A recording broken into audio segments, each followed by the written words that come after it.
Dust camera របស់ក្រុមហ៊ុន Transcend គឺជា dust cam ដែលខ្ញុំជឿជាក់ថាបិទអ្នកធ្លាប់ប្រើប្រាស់បានដឹងរួចមកហើយអំពីគុណភាពផលិតផលរបស់ក្រុមហ៊ុនមួយនេះក៏ព្រោះតែ Transcend គឺជាក្រុមហ៊ុនផលិតគ្រឿងបច្ចេកវិទ្យាដ៏ល្បីមួយនាពេលបច្ចុប្បន្នសម្រាប់វីដេអូមួយនេះក៏មិនខុសពីវីដេអូមុនៗដែរខ្ញុំបាទវិឆ័យពី Channel MyTech នឹងបង្ហាញអ្នកទាំងអស់គ្នាឲ្យស្គាល់កាន់តែច្បាស់អំពី dust camera របស់ក្រុមហ៊ុន Transcend មួយប្រភេទទៀត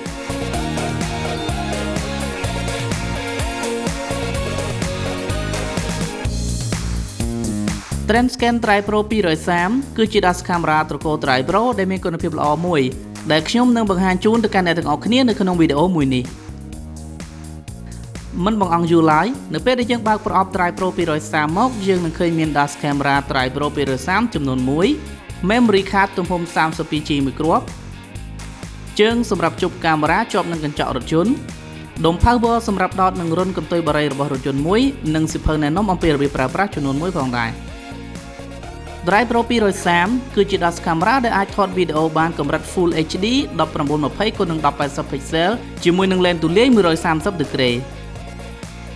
សម្រាប់ការថតនៅពេលយប់វិញគឺវាអាចផលិតវីដេអូបានកម្រិតច្បាស់ល្អនិងផ្ដល់នូវពន្លឺគ្រប់គ្រាន់ទោះបីជាកន្លែងដែលយើងកំពុងតែបើកបរនោះងងឹតក៏ដោយបន្ថែមពីនេះទៀត Tri Pro 230ក៏បានភ្ជាប់ជាមួយ Exmo High Sensitivity Image Sensor ដែលអាចជួយឲ្យការថតវីដេអូបានលម្អិតគុណភាពច្បាស់និងជំនួយដល់ការបញ្ចេញពណ៌វីដេអូបានល្អនៅកន្លែងងងឹតហើយអាចថតវីដេអូបានល្បឿន30 frame ក្នុង1វិនាទីវាក៏អាចថតជារូបភាពសន្លឹកបានដែរនៅពេលដែលយើងចង់ផ្ដិតយកទិដ្ឋភាពអ្វីមួយដែលចាំបាច់មួយវិញទៀត Tri Pro 230អាចថតសំឡេងនៅក្នុងនិងជុំវិញរថយន្តបានបើសិនអ្នកទម្លាក់កញ្ចក់រថយន្តចុះចំណែកឯអង្គចងចាំវិញវាអាចផ្ទុក memory បានរហូតដល់ទៅទំហំ 128GB ដែលអាចថតវីដេអូបានប្រហែលជា10ម៉ោងឯណោះTri Pro 230ក៏មានបំពាក់មុខងារ GPS function សម្រាប់បង្ហាញល្បឿនរថយន្តនៅពេលដែលកំពុងបើកបរនិងបង្ហាញនៅផែនទីផ្លូវដែលរថយន្តបានបើកបរនៅពេលកន្លងមកមិនទាន់អស់ត្រឹមតែប៉ុណ្្នឹងទេវានៅមានមុខងារជាច្រើនទៀតដែលជាជំនួយការរបស់យើងផ្ទាល់តែម្ដងមុខងារកំណត់ល្បឿននៅពេលដែលបើកបរហួសល្បឿនកំណត់ដែលអាចកំណត់ពីល្បឿន 60km/h ទៅដល់ 150km/h ក្នុង1ម៉ោងមុខងារកំណត់ឲ្យកាមេរ៉ាបើកថតដោយស្វ័យប្រវត្តិនៅពេលដែលឡានចតចោលហើយមានអ្នកមកជិះបុកដែលនេះគឺជាមុខងារដ៏សំខាន់មួយនៅពេលដែលយើងចតរថយន្តចោលនៅតាមទីសាធារណៈឬអែបនិងជេរផ្លូវជាដើមហើយនឹងមុខងារ G sensor សម្រាប់ចាក់សោវីដេអូដោយស្វ័យប្រវត្តិការពាររលប់នៅពេលដែលមានឧបទ្ទវហេតុប៉ះទង្គិចគ្នាកើតឡើង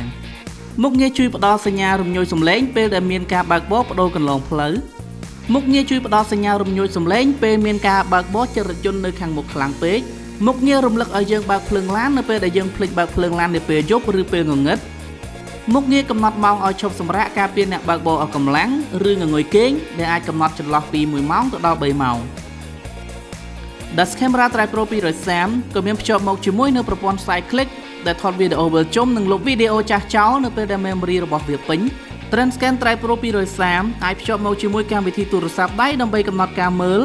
និងទាញយកវីដេអូពីកាមេរ៉ាទូរស័ព្ទដៃតាមរយៈ Wi-Fi app ដែលមានឈ្មោះថា Tri Pro ដែលវាមានប្រយោជន៍និងបង្កជាភាពងាយស្រួលមែនទែនដល់យើងដែលជាអ្នកប្រើប្រាស់ផ្ទាល់សម្រាប់អេក្រង់របស់វាវិញមានទំហំ 2.4 អ៊ីងជាមួយនឹង screen ប្រភេទ LCD ដែលអាចបញ្ចេញរូបភាពបានកម្រិតល្អមធ្យមនិង aperture កម្រិត 2.0 សម្រាប់ការដំឡើងវិញ Tri Pro 230ក៏មិនខុសពី Tri Pro 550និង Dust Cam F8 ដែរអញ្ចឹងអ្នកទាំងអស់គ្នាអាចមើលវីដេអូនៃការដំឡើងតាមរយៈវីដេអូដែលខ្ញុំនឹងដាក់ link នៅក្នុង description ខាងក្រោមនៃវីដេអូមួយនេះសរុបសេចក្តីមក Dust Camera Transcend Tri Pro 230គឺជាកាមេរ៉ារថយន្តមួយដែលល្អនិងធន់សម្រាប់អ្នកប្រើប្រាស់ហើយចំពោះតម្លៃទៀតសោតគឺមានតម្លៃប្រហែលជា$170នៅលើទីផ្សារអរគុណអ្នកទាំងអស់គ្នាសម្រាប់ការចំណាយពេលទស្សនាវីដេអូមួយនេះហើយយើងនឹងជួបគ្នានៅវីដេអូក្រោយៗទៀត